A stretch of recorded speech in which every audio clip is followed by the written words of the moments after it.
नमस्कार, मैं हूं अशोक वर्मा। आप देख रहे हैं टीवी 20 न्यूज। टीवी 20 न्यूज पर फटाफट खबरें जारी हैं, बने रहिए हमारे साथ। आजमगढ़ डीएम के आदेश पर विशेष सफाई अभियान के प्रथम चरण 18 जुलाई को अपर जिला प्रशासन ने शहर में निरीक्षण कर साफ सफाई का जायजा लिया। अपर जिला प्रशासन नरेंद्र सिंह ने शहर क्षेत्र के अंतर्गत वेस्ली इंटर कॉलेज और अठवरिया मैदान का निरीक्षण किया। इस दोनों जगहों पर लॉकडाउन के दौरान प्रशासन ने अस्थायी सब्जी मंडी लगाने का आदेश दिया था। अठवरिया मैदान में बारिश के चलते पानी भर जाने के कारण सब्जी विक्रेता वेस्ली इंटर कॉलेज में अपनी दुकानें लगाए, जिसके चलते यहां भीड़ बढ़ गई। विशेष सफाई अभियान के तहत अपर जिला प्रशासन नरेंद्र सिंह ने सब्जी मंडी वेस्ली इंटर कॉलेज पहुंचे और वहां सब्जी व्यापारियों से साफ सफाई के साथ उनकी परेशानियों को सुना। उन्होंने कहा कि सब्जी मंडी में कूड़ा अधिक हो जाता है, इसलिए ईओ को निर्देशित किया गया है कि यहां पर प्रतिदिन कूड़ा का निस्तारण करें। नियमित साफ सफाई होती रही। दुकानें वेस्ली इंटर कॉलेज में अधिक हो गई हैं, इसके लिए दूसरी जगह को चिन्हित किया जा रहा है। जल्दी दुकानों को दूसरी जगहों पर भी शिफ्ट करा दिया जाएगा। जिस तरह डीएम साहब ने पत्रकारों से बात की, उसके बाद आज यहाँ पे भेजा गया निरीक्षण करने के लिए। क्या व्यवस्था की गई जो सब्जी है? यहाँ सब्जी पानी भर गया था तो इस समय पानी नहीं है, लेकिन ये नियमित यहाँ सफाई ज़रूरी है। तो ईओ को वही बताया गया है कि रोज़ सफाई करें। अभी 11 बजे सफाई शुरू कर देंगे। सफाई करके जो, क्योंकि यहाँ कूड़ा रोज़ होता है, सब्जी जो बचती है और शेष रहता है तो उसको रोज़ हटवाना ज़रूरी है। तो सफाई अभियान विशेष चल भी रहा है, तो उसको हटवाया जाएगा। और यहाँ जो दुकानें अगर ज़्यादा हैं तो इसको चिन्हित करा रहे हैं एसडीएम साहब और मंडी सचिव जो है। और इन दुकानों को दूसरी जगह और शिफ्ट कर दिया जाएगा। पहले दुकानें कम थी, धीरे धीरे दुकानें लोग बढ़ते जा रहे हैं, तो उसको कम करना पड़ेगा। कहाँ कहाँ दुकानें लगेंगी सर? देख रहे हैं जहाँ भी सोशल डिस्टेंसिंग का पालन हो सके और लोग भाग ले भी सकें। पहले केपी में भी लगती थी, एसकेपी में भी लगती थी दुकानें, लेकिन वहाँ पानी भर जा रहा है बरसात की वजह से। अठवलिया में भी लगती थी, वहाँ भी डीएबी में भी, तो वहाँ लगवाया जाएगा। बिहार के औरंगाबाद में 18 जुलाई 2016 को नक्सली हमले में शहीद सीआरपीएफ कोबरा कमांडो सिनोद कुमार की चौथी पुण्यतिथि शहीद स्मारक कौसपुर घुरी में परिजनों सहित अन्य लोगों ने सोशल डिस्टेंस का पालन करते हुए नम आंखों से याद कर श्रद्धा सुमन अर्पित किया और मनाई गई। इस मौके पर भारतीय सांस्कृतिक सहयोग एवं मैत्री संघ स्कफ के राष्ट्रीय उपाध्यक्ष जितेंद्र हरिपांडे एडवोकेट ने कहा कि शहीद सिनोद कुमार की शहादत में से गांव क्षेत्र के विद्यार्थी युवा प्रेरणा लेकर राष्ट्र की सुरक्षा, एकता और विकास में अपना योगदान से क्षेत्र और शहीद का नाम रोशन कर सकते हैं। पार्क की साफ सफाई के लिए गांव के युवाओं ने स्वेच्छा से श्रमदान करने का निर्णय लिया। इस बीच शहीद के भाई विनोद कुमार व अन्य ने पार्क में पेड़ लगाया। श्रद्धांजलि देने वालों में शहीद के माता कबलपति, पिता तूफानी, पत्नी जानवी, बहन पूनम के अतिरिक्त कॉमरेड हरिगेन राम, रमेश राव, पत्रकार डॉक्टर शाहनवाज खान सहित तमाम लोग मौजूद थे।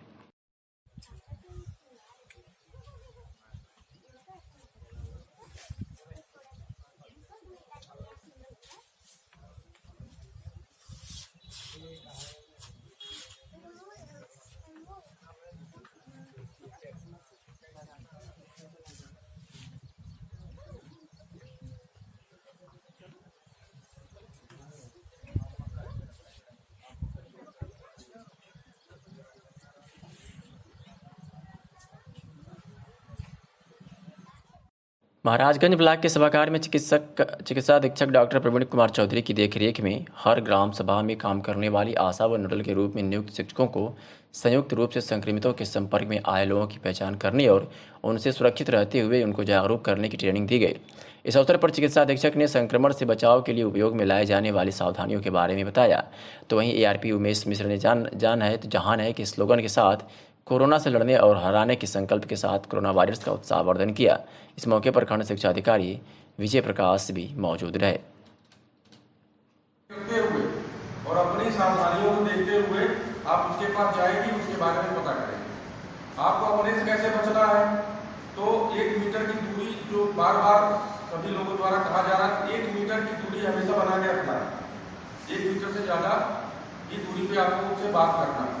आशा को मैंने कह दिया था कि आप जो एक छड़ी लेके जाएंगे और दरवाजे पे नॉक करेंगे, जो भी संक्रमित व्यक्ति रहेगा। उसके बाद अपना मास्क और ग्लव्स और सैनिटाइजर, ये 3 चीज़ साथ में रखना है, ठीक है। और हर 2 घंटे पे अगर पानी मिल जाए तो साबुन से हाथ धो लेना है। सैनिटाइजर और मास्क, अगर आपको दोनों, सैनिटाइजर और साबुन अगर आपके पास अवेलेबल है आजमगढ़ में मारपीट की सूचना पर पहुंची पुलिस पर हमला हुआ है। एसओएसआई समेत 3 घायल हैं। गांव में पीएसी बल को तैनात कर दिया गया है। घायल महिला की हालत गंभीर है। तो वही 15 नामजद व दर्जनों के खिलाफ मुकदमा दर्ज कर 4 लोगों को पुलिस ने गिरफ्तार कर लिया है। आपको बता दें कि रानी की सराय थाना क्षेत्र के चकेदी गांव में पासी और राजभर बिरादरी के बीच मारपीट में सूचना पर पहुंची पुलिस टीम पर भी एक पक्ष ने हमला कर दिया। सूचना पर कई थानों की पुलिस फोर्स पहुंच गई। मामले में 4 लोगों को पुलिस ने गिरफ्तार किया है। गांव में पीएसी तैनात कर दी गई है। चकेदी गांव में तेज गति से बाइक ले जाने को लेकर शुक्रवार को 2 पक्षों में कहासुनी के बाद मारपीट हुई थी, जिसमें माला देवी, जितेंद्र व चंद्र प्रकाश घायल हुए थे। मामले में मुकुंद चंद पुत्र दलसिंगार की तहरीर पर पुलिस ने 7 लोगों को शांति भंग में जेल भेज दिया था। इधर शाम को सभी जमानत कराकर घर पहुंचे। रात तकरीबन 10 बजे राजभर पक्ष की तरफ से ईंट पत्थर चलने लगे। सूचना पर डायल 112 पहुंची तो हमला देख सूचना थाने पर दी। सूचना के बाद एसओ पुलिस बल के साथ पहुंचे, जहां हमलावरों ने हमला बोल दिया। पुलिस किसी तरह स्थिति नियंत्रण में किया। पुलिस पर हमले की सूचना पर अपर पुलिस अधीक्षक निजामाबाद, सिधारी, गंभीरपुर थाना पुलिस फोर्स पहुंच गई। घटना में एसओ रामायण सिंह को हाथ में दरोगा पूर्णमासी का असर फटा है और एसआई संजय सिंह को भी काफ़ी चोटें आई है। मारपीट में रामलाल पासे के घर के दरवाजे जंगले टूट गए हैं। 2 बाइक भी क्षतिग्रस्त हैं। आरोपी पक्ष घर छोड़कर फरार है। एसआई संजय सिंह की तहरीर पर 15 नामजद 1 दर्जन के खिलाफ मुकदमा दर्ज कर 4 आरोपियों, जिसमें रामबच्चन, संजय, राजेंद्र, मुकुंद को गिरफ्तार किया है। तो इस मौके से टागी, लाठी, कड़ासे आदि पुलिस ने बरामद किया। इस बाबत क्या कुछ कहा पंकज कुमार पांडे एसपी सिटी ने, आपको सुनवाते हैं। रानी सराय में घटना हुई, क्या पूरा मामला है? देखिए, थाना रानी की सराय में आवक ग्राम में दिनांक 17 को एक झगड़ा हुआ था, जिसमें एक पक्ष द्वारा दूसरे पक्ष के विरुद्ध जो अंतर्गत धारा 147, 323, 504 एक अभियोग पंजीकृत कराया गया था, जिसमें 6 लोगों को नामित किया गया था। उन 6 में से 4 अभियुक्तों को अंतर्गत 151 सीआरपीसी कार्रवाई की गई थी, चालान किया गया था। 151 की कार्रवाई के बाद जब वो छूट के गाँव पहुँचे तो उन दोनों पक्षों में दोबारा झगड़ा हुआ। जो वादी पक्ष था प्रथम मुकदमे का, उसके द्वारा उनके ऊपर पथराव किया गया। जब ये सूचना पुलिस को प्राप्त हुई तो थाना प्रभारी रानी की सराय में फोर्स को वहाँ पहुँचे। रात के 8 बजे का समय था। उसी पथराव में उनके द्वारा पुलिस में भी पथराव किया गया, जिस पर थाना प्रभारी और एक एसआई पूर्णमासी ये घायल हुए हैं। सिर पे चोट है, दोनों ही एडमिट है। इसके बाद पुलिस द्वारा जो है इसमें 14 नामित अभियुक्तों और 10-12 अज्ञात अभियुक्तों के विरुद्ध अंतर्गत धारा 147, 48, 49, 307, 332, 353, 7 CLA और महामारी अधिनियम के तहत अभियोग पंजीकृत किया गया है। इनमें से 4 अभियुक्तों को गिरफ्तार किया गया है। शेष अभियुक्तों को गिरफ्तारी के लिए तफ्तीशें दी जा रही हैं। वाहन भी क्षतिग्रस्त हुए? अब 2 वाहन जो दूसरे पक्ष के थे और जो दोनों में आपस में पथराव हुआ था, उसमें 2 मोटरसाइकिल क्षतिग्रस्त मिली हैं, जिनको कब्जे पुलिस किया गया है। मौके पर सर क्या स्थिति है और क्या मौके पर अभी वर्तमान में शांति बनी हुई है और फोर्स वहाँ तैनात किया गया है। Thank you. आजमगढ़ एसपी के निर्देश पर जनपद में अपराध व अपराधियों पर नियंत्रण हेतु चलाए जा रहे अभियान के तहत थाना जैनपुर की पुलिस ने एक वांछित को गिरफ्तार के साथ साथ दहेज हत्या के फरार अभियुक्त को भी गिरफ्तार किया है। तो वही थाना पवई की पुलिस ने भी क्षेत्र में हुई लूट का अनावरण करते हुए एक अभियुक्त अवैध तमंचा, कारतूस, लूट के धन एवं घटना में प्रयुक्त मोटरसाइकिल के साथ गिरफ्तार किया है। थाना पवई की बात करें तो थाना पवई ने भी क्षेत्र में हुई लूट का अनावरण कर एक अभियुक्त को अवैध तमंचा, कारतूस, लूट के धन एवं घटना में प्रयुक्त मोटरसाइकिल के साथ गिरफ्तार करने में सफलता हासिल की है। तो कप्तानगंज की पुलिस ने भी अवैध तमंचा, कारतूस व 4 अवैध चोरी की मोटरसाइकिल के साथ 4 अभियुक्तों को गिरफ्तार किया है। इस तरह गिरफ्तारी से अपराध महकमे में हड़कंप मचा हुआ है। समाजवादी पार्टी के राष्ट्रीय अध्यक्ष पूर्व मुख्यमंत्री अखिलेश यादव ने कहा कि सरकार पिछड़ी जातियों की जातिवार जनगणना कराएं ताकि उनकी वास्तविक जनसंख्या जनता के सामने आ सके। उन्हें जनसंख्या के आधार पर सत्ता, सरकारों और नौकरियों सहित सभी क्षेत्रों में समानुपातिक हिस्सेदारी दे दी जाए। इस प्रकार सामाजिक न्याय को पूरी तरह लागू किया जा सकता है और किसी भी वर्ग में कोई संदेह नहीं पैदा होगा। नहीं तो पिछड़े वर्गों में लगातार असंतोष बढ़ता जाएगा। परंतु अगड़े वर्गों के हित साधने वाली भाजपा सरकार ऐसा न करके पिछड़े वर्गों के वास्तविक आंकड़े को छिपाना चाहती है और पिछड़े वर्गों को सत्ता के अधिकार व सम्मान से वंचित रखना चाहती है। कांग्रेस और भाजपा का दोनों का वर्ग चरित्र एक है और दोनों ने पिछड़े वर्गों के साथ वादा खिलाफी की है। यही कारण है कि सन 2021 में जातिगत जनगणना कराने का जो फर्मा जारी किया गया है उसमें ओबीसी का कॉलम नहीं बनाया गया है। जानबूझकर भाजपा सरकार पिछड़े वर्गों को धोखा दे रही है। सन 1931 में अंतिम बार जातिगत जनगणना कराने के बाद आज तक केंद्र सरकार ने ओबीसी की जनगणना कराना उचित नहीं समझा। SC, ST तथा धार्मिक अल्पसंख्यक वर्ग की जनगणना हर 10 वर्ष के बाद कराई जाती है। सन 2011 में SC, ST धार्मिक अल्पसंख्यक वर्ग के साथ साथ ट्रांसजेंडर व दिव्यांग की जनगणना कराकर उनकी जनसंख्या की घोषणा 15 जून 2016 को ही कर दी गई थी, लेकिन पिछड़ी जातियों की नहीं की गई। सपा ने नारा दिया था कि जिसकी जितनी संख्या भारी उसकी उतनी हिस्सेदारी की वकालत करते हर वर्ग को जनसंख्या के अनुपात में प्रतिनिधित्व, भागीदार व हिस्सेदारी देना ही संवैधानिक व्यवस्था व मौलिक अधिकार तथा नैसर्गिक न्याय के दायरे में आता है। पिछड़े वर्गों को सामाजिक, आर्थिक और राजनीतिक सुरक्षा व उनके अधिकारों को संरक्षण देना सरकारों की संवैधानिक जिम्मेदारी है। भाजपा सरकार उस जिम्मेदारी से हट रही है, इसलिए सभी पिछड़े वर्गों को भाजपा व कांग्रेस का मोह छोड़ना होगा तथा भाजपा कांग्रेस को त्याग कर समाजवादी पार्टी में आकर मजबूत करना होगा। जनपद में लगातार कोरोना मरीजों की संख्या बढ़ रही है, जिसको लेकर अब प्रशासन महकमा पूरी तरह अलर्ट मोड में है। जहां कुछ सामाजिक संस्थाओं ने गली मोहल्ले को सैनिटाइज कर रहा है, तो वही प्रशासनिक अमला भी इस कार्य में पीछे नहीं है। आज इसी के तहत इस कोरोना की महामारी को देखते हुए आजमगढ़ के पुलिस अधीक्षक कार्यालय में पूरा कार्यालय को सैनिटाइज किया गया।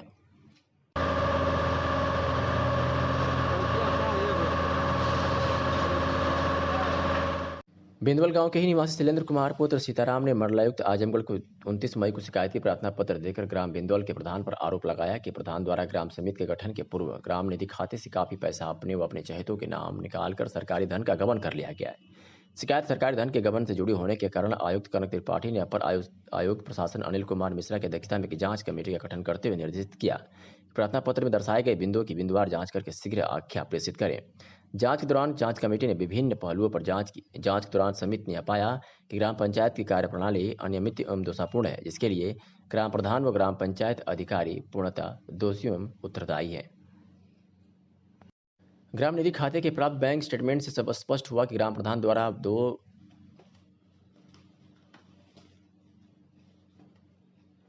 दिनांक 2 दिसंबर 2016 से लेकर ग्राम समिति गठन दिनांक 4/3/2018 तक ग्राम निधि से काफी पैसे का आहरण नियम विरुद्ध किया गया है, जिसमें कई बार एक ही व्यक्ति के नाम एक ही तिथि में कई भुगतान किया गया है। वित्तीय अनियमितता के संदर्भ में जिलाधिकारी आजमगढ़ को निर्देशित करते हुए कहा कि जांच कमेटी द्वारा जांच में वित्तीय अनियमितता के पाए गए दोषियों के दुरुपयोग की धनराशि की रिकवरी करने के साथ साथ सुसंगत धाराओं के अंतर्गत अभियोग पंजीकृत कराएं। आयुक्त के आदेश के बाद 26 जून 2020 का पालन कराने हेतु जिलाधिकारी ने जिला पंचायत राज अधिकारी आजमगढ़ को आदेश के अनुपालन का निर्देश दिया। जिला पंचायत राज अधिकारी के निर्देश पर रेडियो पंचायत बैरियागंज मुनीलाल चौहान ने ग्राम प्रधान नसीम बानो, संबंधित सचिव लालजी राय, अजय यादव एवं उमाशंकर गौतम को सरकारी धन 8,60,920 के गबन का दोषी पाते हुए मुकदमा दर्ज करने हेतु थाने में तहरीर दी, जिस पर बैरियागंज थाने में अपराध संख्या 122/20 धारा 409 का मुकदमा दर्ज कर पुलिस मामले की विवेचना कर रही है। आजमगढ़ में मुख्य चिकित्सा अधिकारी डॉक्टर ए.के. मिश्रा ने बताया कि कोरोना संक्रमण की जांच हेतु पूर्व प्रेषित सैंपल्स में से आज 8 व्यक्तियों की जांच रिपोर्ट पॉजिटिव प्राप्त हुई है। इसमें 3 व्यक्ति पहाड़पुर आजमगढ़, 1 व्यक्ति मोहल्ला मड़िया, 1 व्यक्ति कालीनगंज, 1 व्यक्ति निजामाबाद बाजार, 1 व्यक्ति सरायमोहन व 1 व्यक्ति पुलिस लाइन आजमगढ़ के रहने वाले हैं। सीएमओ ने बताया कि संबंधित तहसीलों से रिपोर्ट प्राप्त होने के उपरांत कंटेनमेंट जोन घोषित होगा। कुल एक्टिव केस एवं स्वस्थ केस की सूचना प्राप्त होने पर भेजी जाएगी। आजमगढ़ में मंडलायुक्त विजय विश्वास पंत ने शहर क्षेत्र के जजी मैदान और आसिफगंज मोहल्ले में बने कंटेनमेंट जोन का निरीक्षण किया। इस दौरान जिलाधिकारी राकेश कुमार और एसपी प्रोफेसर त्रिवेणी सिंह भी मौजूद रहे। मंडलायुक्त पैदल ही पूरे क्षेत्र का भ्रमण किए। जजी के मैदान में सिविल लाइन स्थित घंटाघर चौराहे पर लगे घड़ी खराब दिखी। साथ ही कई दिनों से हाई मास्क लाइट को नगरपालिका द्वारा ठीक कराने के लिए नीचे उतारा गया था। इस पर मंडलायुक्त ने नाराजगी व्यक्त करते हुए ईओ को जल्द से जल्द ठीक कराने का निर्देश दिया। साथ ही मंडलायुक्त ने कंटेनमेंट जोन एरिया के निरीक्षण के दौरान बताया कि कंटेनमेंट जोन एरिया में लोगों का मूवमेंट नहीं है, सभी लोग नियमों का पालन कर रहे हैं।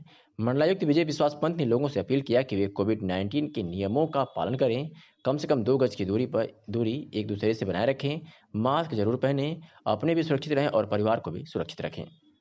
शहर में निकले हैं निरीक्षण करने के लिए। हाँ, और तो सबसे पहली बात तो मैं बताऊंगा, जैसा आपने लगा रखा है इसको ना नाक में लगाइए, नहीं तो फिर वो दिक्कत हो जाएगी, फिर इसको कोई फायदा नहीं है। मैंने सबको ट्रेनिंग दिया हाँ, थे उसमें। हाँ, तो मैं आज हम लगाए हैं, नहीं हम लगे हैं। हाँ, शहर में मैं आज निकला हूँ और डीएम साहब और एसएसपी साहब भी साथ में हैं।